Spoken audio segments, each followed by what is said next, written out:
Hi lovelies, welcome back to my channel.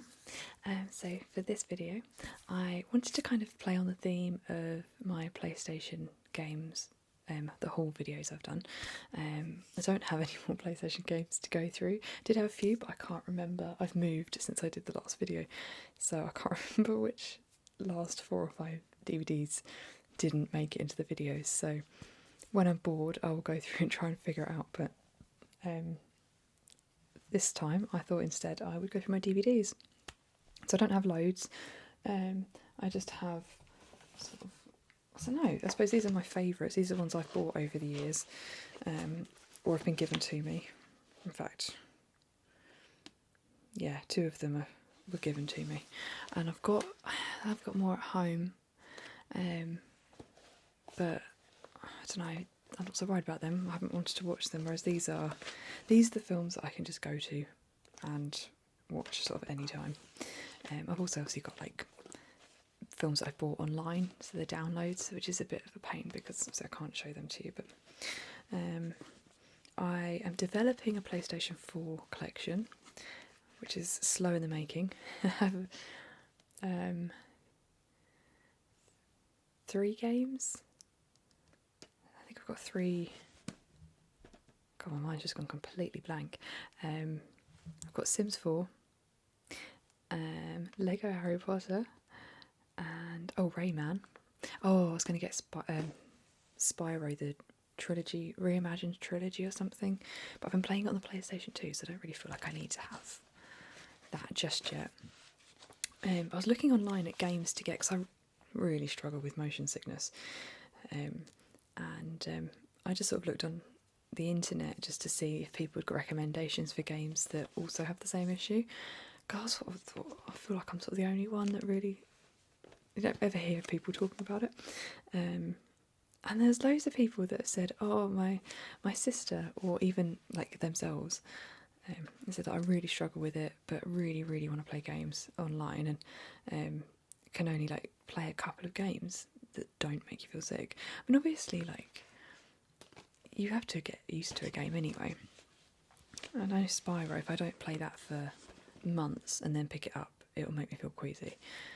But it's sort of gradual, you know. I tried playing things like Call of Duty, and like easing myself into it by doing sort of 5 minutes, 10 minutes, 20 minutes, and it just always had the same result. I managed to obviously play it a bit, but oh my god, no. But somebody listed a load of games online. Unfortunately, like most of them I can't seem to get on the PlayStation 4, so I only imagine that it's obviously, I don't know, it's probably talked about quite a few years ago or something. But Skyrim was on there, and I know my brother's played Skyrim on his, I think it's his PS3 or Xbox, I don't know. And that's available on PlayStation 4, but it's, I can't think how much it was now. It wasn't that expensive, but it wasn't cheap either. And I just think, oh god, there's no demo to play. I thought if I can play a demo, then that's fine. But I don't want to buy it, find that it makes me feel really sick, and then not be able to play it, you know. Please, please, please recommend any that you can think of if you're into it, because I love playing it. So, and my brother actually made a comment to me on the phone the other day. He said, I can't believe you've got PlayStation 4 when you were not going to use it to its capacity. Like, there's so much you'll be able to do. And I'm like, well, come and play it then. But I can still play on it, you know. Anyway, I'm sorry, I got on a tangent there. My collection of DVDs that I have here, I've got oh my god, right, so these are my DVDs. I'll try and do this skillfully. There's a lot, of course. There is the Ultimate at the back there. I have an even bigger collection of TV box sets, namely like Grey's Anatomy. I think I've got that up until series 11. It might only be 10, but I'm pretty sure I've got the 11th. Anyway, so that takes up the bulk of my collection. But I've got everything from like The Mentalist, Ghost Whisperer, Friends, of course. So if you'd like to see that, let me know, because I think it's quite interesting seeing other people's collections of things like that. I think I've always just sort of done it that when I've really loved a TV series or a film, I like to buy it on DVD. I have a copy because it's kind of like having, That's gonna. Okay, it's like having a record collection. You know, it's just something that you like to look back on every now and again. It's quite fun because they're not always on like Netflix or Amazon Prime, and it might be a specific episode you want to watch. Or I don't know, but anyway. So I think we'll start off with a classic. Mean Girls. My grandma bought me this when I was probably 8 or 9. So I was probably a bit young for it. And I remember really enjoying it, but it's kind of, I obviously didn't understand what half of what was going on. I don't reckon, but it's only when I don't know, it's one of those films that, yeah, you understand different things about it as you sort of get older. But it's fun that never gets old. So I'm thinking I'll do exactly like my PlayStation game holes, in that I'll read you the blurb, see what leaflets are inside, just sort of keep it nice and calm. So we've got special features, commentary by director Mark Waters, screenplay writer and actress Tina Fey, and producer Lorne Michaels. There's 3 featurettes, Only the Strong Survive, The Politics of Girl World, and Plastic Fashion. There's a word vomit, and then So Fetch, deleted scenes with commentary by director Mark Waters and screenplay writer Tina Fey. 3 interstitials, haven't heard that word before. Theatrical trailer, and there's a widescreen version, apparently. Raised in the African bush country by her zoologist parents, Katie thinks she knows all about the survival of the fittest. But the law of the jungle takes on a whole new meaning when the homeschooled 15-year-old enters public high school for the first time. Trying to find her place among jocks, mathletes, and other subcultures, Katie crosses paths with the meanest species of all, the queen bee, aka the cool and calculating Regina, leader of the school's most fashionable clique, the Plastics. Katie's own claws soon come out as she leaps into a hilarious girl world war that has the whole school running for cover. Co-starring and written by Saturday Night Live's Tina Fey, Mean Girls is sharp and funny. Contains moderate language, sex and drug references. So, there's nothing exciting inside this one. I always used to find the disc quite cool in this. More exciting. Now they're just plain and boring, aren't they? They don't actually put anything on them. But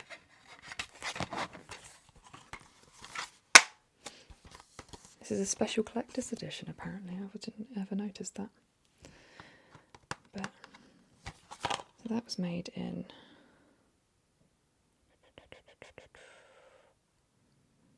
what does it say? 2004. Oh my god. 16 years ago. Makes you feel old.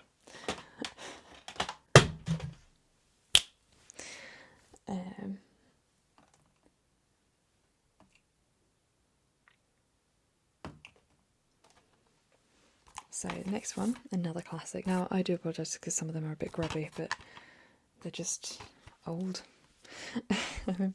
So the next one, another favourite. It's The Devil Wears Prada.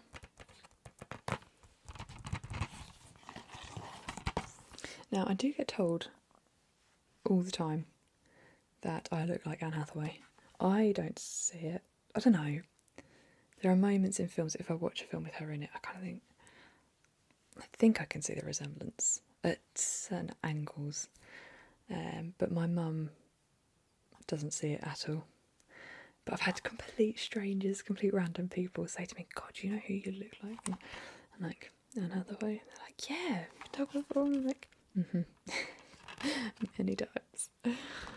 But which personally is a very big compliment because she is very pretty. But I should put a picture up on like side by side and actually see if it's. I haven't done that. Okay. In a word, brilliant. Based on the hilarious best-selling novel, this stylish and funny movie starring Meryl Streep and Anne Hathaway is a sensational must-see. As assistant to impossibly demanding New York fashion magazine editor Miranda Priestley, young Andy Sachs has landed a job that a million girls would die for.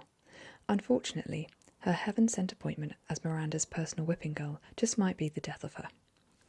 Featuring standout performances by Stanley Tucci, who comes to the rescue for Andy's fashionable transformation, and Emily Blunt as the first catty assistant who shows her the ropes.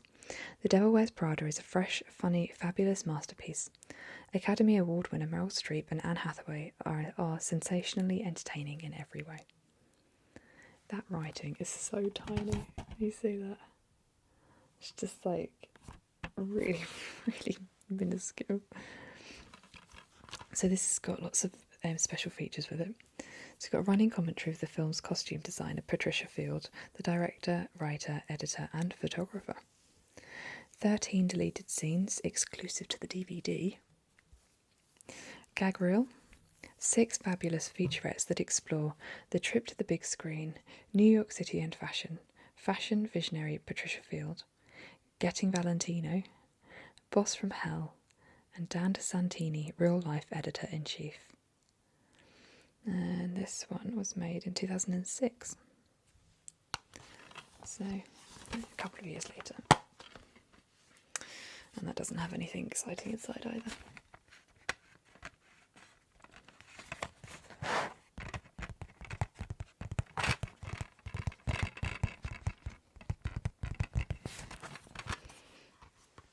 It's funny, isn't it, when I watched this film, that's the first thing I'd ever seen Emily Blunt in. And I just remember, I just only ever associated with her, her character after that. Like fully, I can't remember what I saw her in after, but I just think, I don't like her. And obviously, when you're at a young age, you're quite, yeah, so you don't learn to disassociate characters with actors, you know. So I can't remember what I saw her in next, it really bothered me, but she was really nice, and I remember thinking, oh, she's actually a really nice person. And then realised the character doesn't define a person. So, yeah, that's part of growing up, I think, isn't it? Anyway, this is probably my all-time favouriteest film ever, which is kind of, I don't know if it's weird or what, having matching names, but there's just something so, so wonderful about this film. Just out of all the Disney films, hands down, this one I can watch and just don't get bored. I think things like Snow White or Sleeping Beauty, yeah, they're great films, but there's moments in them where, I don't know, you find it frustrating, or like, come on, it's a bit boring this bit, or, you know, I haven't watched either of those films for quite a long while now, but, or they've got like really, really sad points in them. Whereas Alice in Wonderland, yeah, she gets lost, but it's never a moment where you find you're going to cry. Like The Lion King, can't watch it because I can't see Mufasa. I think I can't see him die. It's too, just, I don't know, too emotional when you know it's coming, you know. And like Beauty and the Beast, God, that's always when the Beast gets killed or dies. Does he get killed? I think he gets killed. This is the thing, I haven't watched it for such a long time, so I forget. Snow White, it's not sad. I suppose she gets poisoned, doesn't she? But it's not like a... That I do like Snow White. A lot of these I haven't actually seen since we had them on video. But Sleeping Beauty, I always used to find sad when she got her finger pricked. It always used to stress me out because I knew it was going to happen, and it was just, you know, I haven't watched that for years. The last time I watched that was on the plane to Dubai, which is about 6 years ago. And it wasn't as exciting as I was hoping it was going to be, I'll be honest. But this one, I only bought this a couple of years ago, because you can never ever watch it on things like Netflix or whatever. It's never on there, and I just thought, and since I've bought it on DVD, I've watched it countless times. You know, it's just something so nostalgic about it, and it's quite a nice one to watch of an evening when you're just, I don't know, you kind of want to watch a film or something, but you want to wind down, and it's one that you can sort of fall asleep to. And it's just so colourful, so cute, and it's just lovely. Okay, so let's just read this. Walt Disney's original whimsical adventure. Celebrate the whimsical, fun-filled world of Walt Disney's masterpiece of animation, music and fantasy, Alice in Wonderland. With fantastic bonus features, follow Alice as she chases the White Rabbit on a magical journey into the fantastical world of Wonderland. It's a topsy-turvy place that gets curiouser and curiouser as Alice's madcap adventures introduce her to some truly unforgettable characters: the Mad Hatter, the March Hare, Tweedledee and Tweedledum, the Cheshire Cat, the Queen of Hearts and more. Filled with spectacular songs and dazzling animation, Alice in Wonderland is a timeless classic your entire family will love. It definitely is, because I remember Christmas a few years ago. I think it might have been Boxing Day or something, and we turned the television on to find something to watch together, and my dad was scrolling through what was on the telly, and Alice in Wonderland was on, and it was like a third of the way through, maybe, or a quarter of it in. It was kind of, I thought, oh, he won't watch it. Sort of just fully expecting him to just skip past. And he was like, oh, Alice in Wonderland. So he clicked it on, I think sort of anticipating that he was going to find something else, but he just sort of, I don't know, maybe for nostalgia, I don't know. And then we ended up sitting there watching the entire film, all 5 of us, my brother included, everyone, and it is just that family fun film that it's just a lovely film. And oh god, I think it's on here, on this film, the bonus features. They talk about how it's made, where it started out, how the story came about. But it said that Alice in Wonderland is the only Disney film that doesn't involve a princess. Or somebody becoming a princess. I thought it's a really interesting fact. This just makes it even, makes it a bit special in a way, I think. But I don't think there's anything. Oh, there is, I lie. So we've got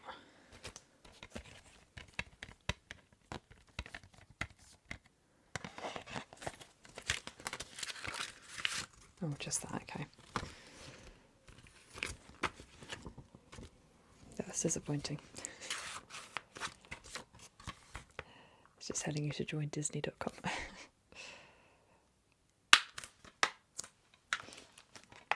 Okay. So the next one I have for you, 17 again, another good one. It's a bit of a noise, this one. Again, this is another classic. Who says you're only young once? Okay. Great entertainment, fantastically funny. If you somehow had the chance, would you do your life over? 30-something Mike O'Donnell would. Then one mysteriously magical moment, Mike gets his chance. He's suddenly back at Hayden High, where he's the star of the basketball team, a total hottie and a classmate to his own teenage kids, which gives Mike a chance to go from a not-so-good dad to a really cool friend. Zac Efron and Matthew Perry are 17 again, and fabulously funny as the younger and older Mike in a good time warp comedy that proves the best year of your life is the one you're living right now. It's interesting. So, that was 2009. I thought it was older than that, but at the same time, that's still like 11 years ago. What is going on? But we love this film. It's so good.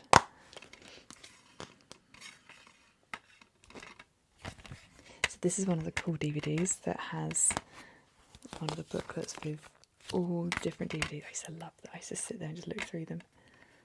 I suppose like 11 years ago, that was one of the, apart from like going to Blockbuster or something.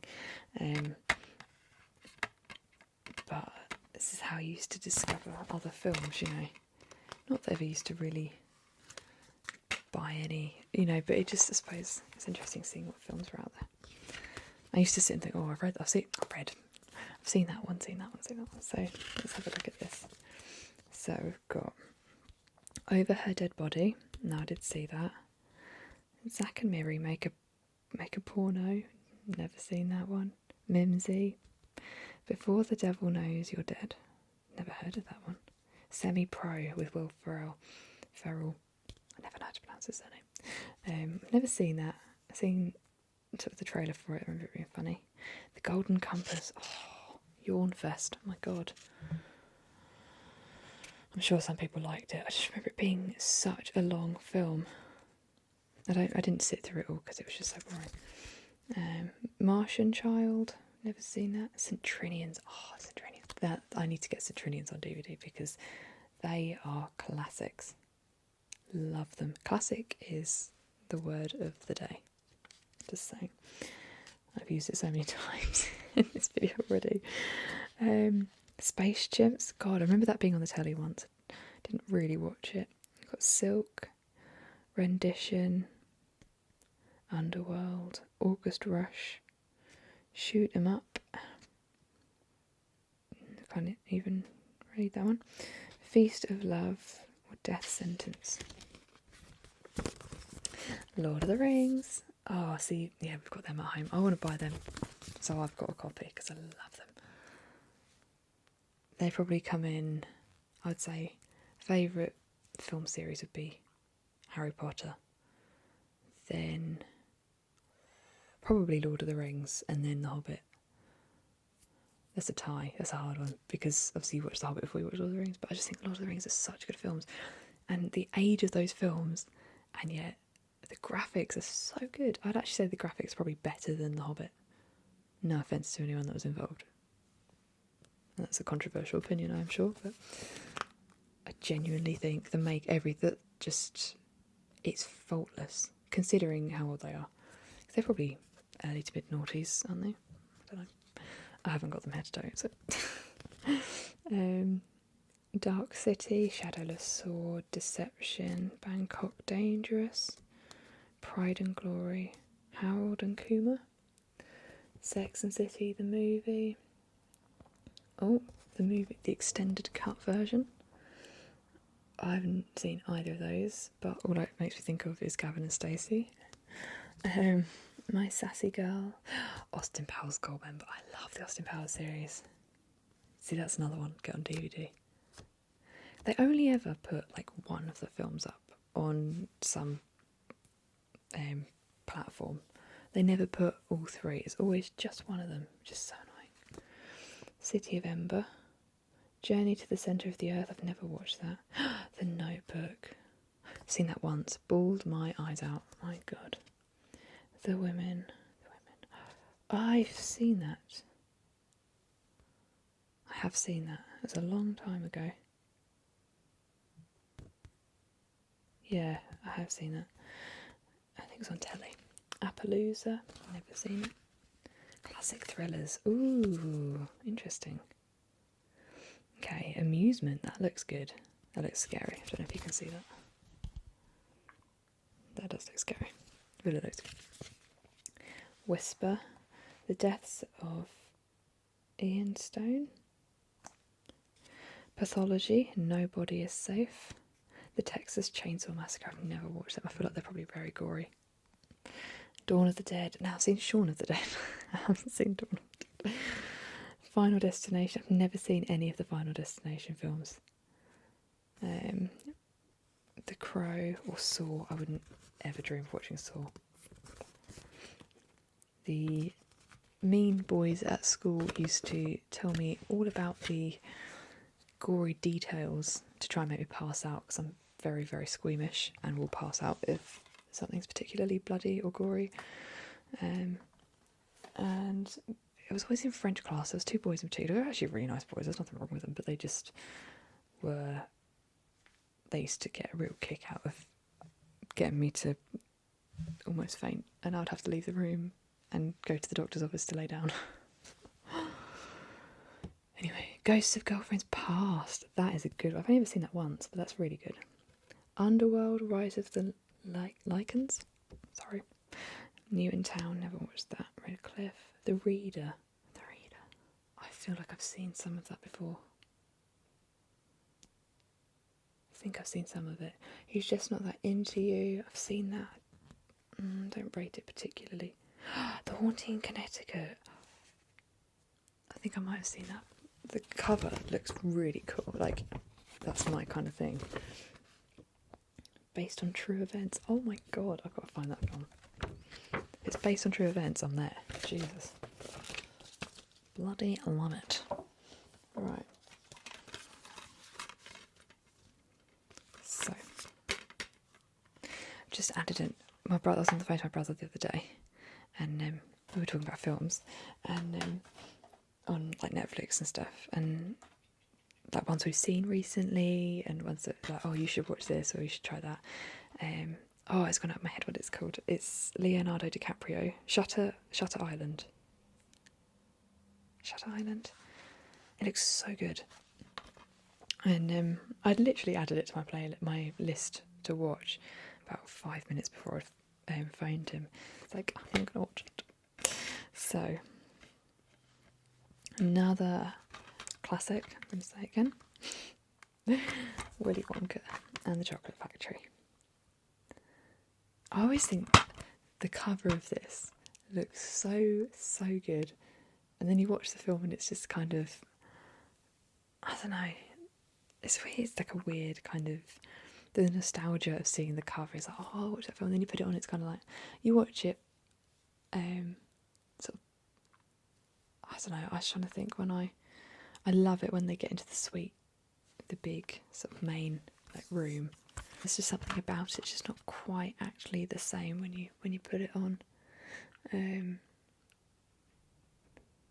But it's like, oh, that's a real homey film. Okay, so 25 years after this merry movie charmed audiences with a colourful mix of song, humour and life lessons, The Candyman still wields magic, especially now in a vibrant new print with a soundtrack in true stereo. From the classic Roald Dahl story comes a lip-smacking delight with jolly tunes, among them The Candyman and Pure Imagination. With a golden ticket, young Charlie Bucket wins a tour of the factory of Willy Mogul Wonka, and run by his Oompa Loompa crew. There Charlie, his Grandpa Joe, and others discover a kind heart is a finer possession than a sweet tooth. Don't let the tour leave without you. Delightful, funny, exciting, and genuine work of imagination. You know what's really interesting? I remember Googling about the actors in this. Obviously Gene Wilder is no longer with us. But Charlie Bucket, who was played by Peter Ostrom, this is the only acting he ever did in his entire life. He did this film and then he went into business or something. He never ever acted again. He didn't act before this or after. I think his mum put him up for the part, and he got it, and that was it. So it's almost like either something happened whilst he was filming, or he just didn't like it. Because actually, he's a good actor. It's a shame, but it is what it is, you know. So this says 1990. Oh no, it doesn't. 1971. I don't know whether that's when it came out or not. I'd assume so. But yeah, no, this one's just a plain silver CD, nothing exciting. Nearing the end of the pile now. So, The Princess Diaries. This is one of my favourites as well. I love this film.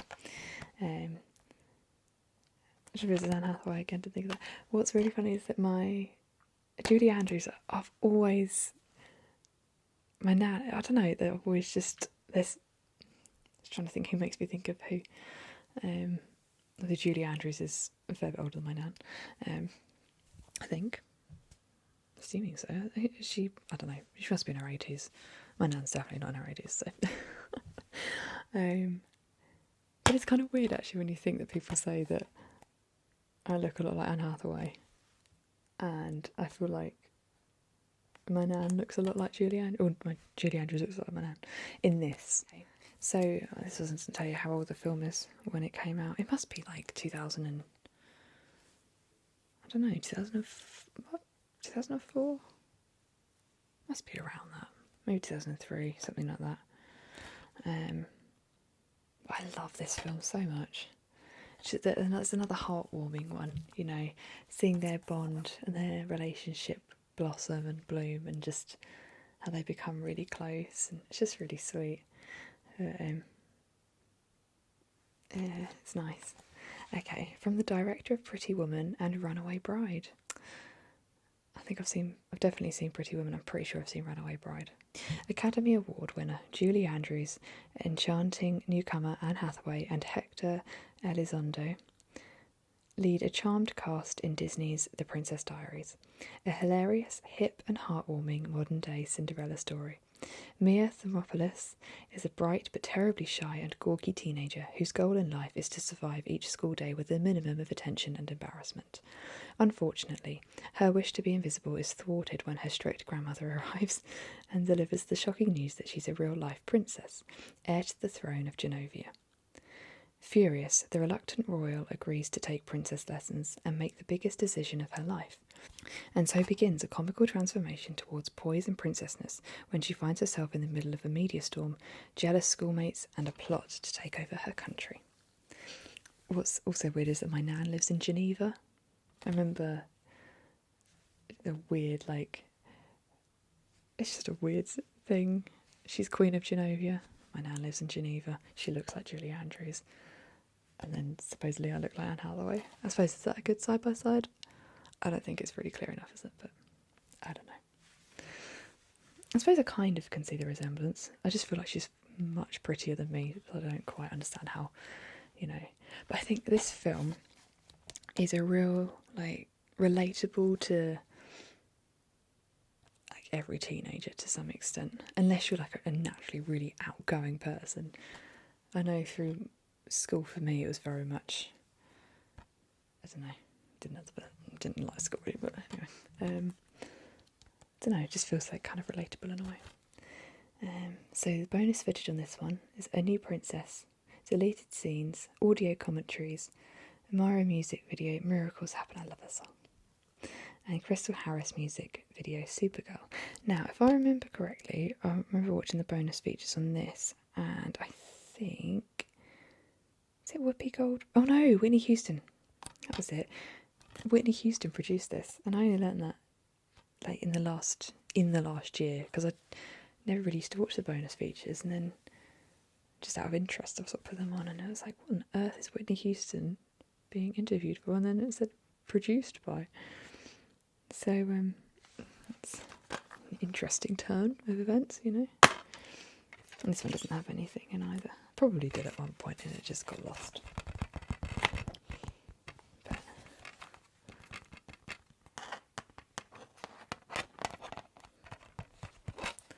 yeah, it's kind of making me want to watch all these films again now. It's one of those things you can't beat watching old classics, but there's also nothing like the thrill of watching a new film and it being mind-blowingly good. It's quite an addictive thing. I watched one not that long ago, and it's just you then crave that urge to watch another film that has that effect on you, because it's just such a thrill, Anyway, so the Harry Potter series, of course. I haven't actually watched these for a little while now, since before Christmas. I keep, every now and again, every weekend, I think, oh, I could watch Harry Potter this weekend, and then I'll find myself doing something else or watching something else, and I think, I feel like I need to maybe leave it a bit longer before I watch them again, because realistically, it wasn't that long ago since I last watched them. It's before Christmas. In fact, thinking about it, I don't think I've watched them since I moved. So it's at least 4 months. So that's long enough. So this box set has the Philosopher's Stone, Chamber of Secrets, the Prisoner of Azkaban, and the Goblet of Fire.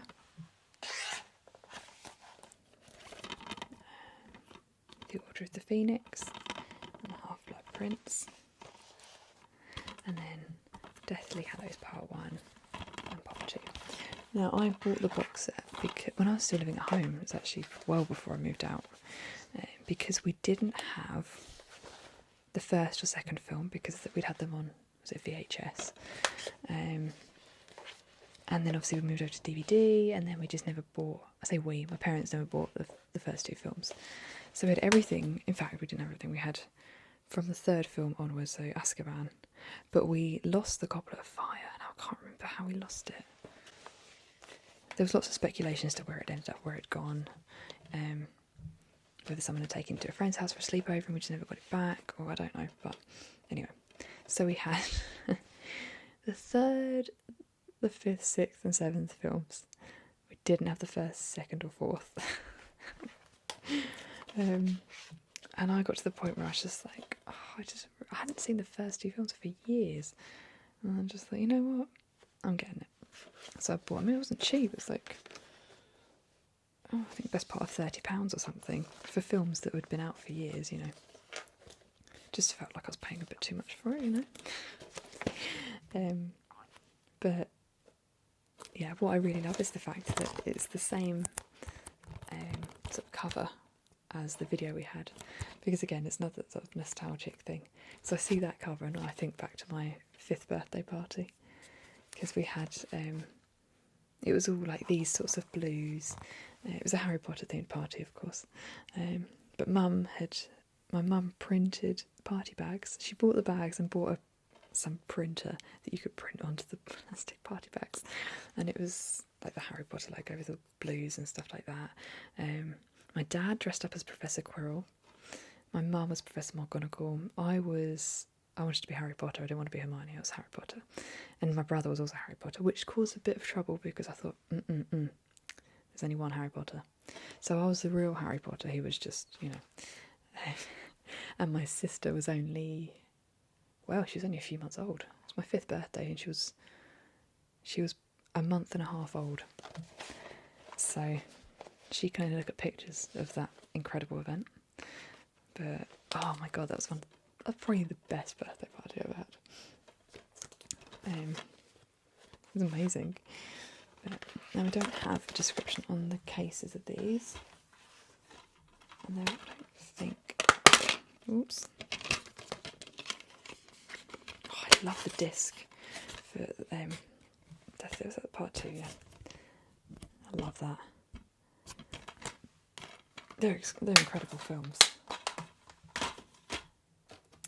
Right. Oh, it doesn't have any. Okay, it does a mini, like a sentence for each film. I'll read them to you. Year 1, Harry Potter and the Philosopher's Stone. The magical adventure begins when Harry Potter is invited to attend Hogwarts School of Witchcraft and Wizardry. Year 2, Harry Potter and the Chamber of Secrets. Cars fly, trees attack, and a mysterious house elf warns Harry of great danger as he returns for his 2nd year. Year 3, Harry Potter and the Prisoner of Azkaban. Harry must confront soul-sucking dementors, outsmart a werewolf, and learn the truth about the escaped prisoner of Azkaban, Sirius Black. Year 4, Harry Potter and the Goblet of Fire. Harry must overcome a deadly dragon, fierce water demons, and an enchanted maze, only to find himself in the cruel grasp of he who must not be named. Year 5, Harry Potter and the Order of the Phoenix. When few believe that Lord Voldemort has returned, Harry must secretly train his friends for the wizarding war ahead. Year 6, Harry Potter and the Half-Blood Prince. As Lord Voldemort tightens his grip on both Muggle and wizarding worlds, Harry and Dumbledore work to find the key to unlock Voldemort's defences. Year 7, Part 1, Harry Potter and the Deathly Hallows. Harry, Ron and Hermione set out to track down and destroy the secret to Voldemort's power, the Horcruxes. On their own and on the run, the three must rely on one another more than ever, but dark forces threaten to tear them apart. Year 7, Part 2, Harry Potter and the Deathly Hallows. In the epic finale, the battle between the good and evil forces of the wizarding world escalates into an all-out war. The stakes have never been higher, and no one is safe. But it is Harry who may be called upon to make the ultimate sacrifice as he draws closer to the climactic showdown with Lord Voldemort.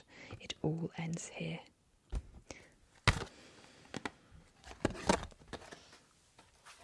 So So they are just unbelievable films. So I hope you enjoyed that, and it didn't sort of. I like to go on tangents, as you can tell, and you'd know by now. But I hope you enjoyed it and you found it calming and you learned a thing or two. I don't know. I think I added a couple of snippets of information there that you may not have known before. But yeah, let me know if I can do the box set. That I might have to do that in a couple of videos because there's a lot of TV box sets that I have. A lot, and also some of them are at home. So I've got most of Grey's Anatomy here, but I think a third of it is still at home. My friend's box set is at home, all by one series 6. It's my favourite series. There's one episode on it that's my favourite. I'll save that for another time. And yeah, I've got loads. I think I've got half The Mentalist here, half of that at home. So yeah, there's a lot to choose from. So yeah, again, I hope you enjoyed it, and I'll see you again soon.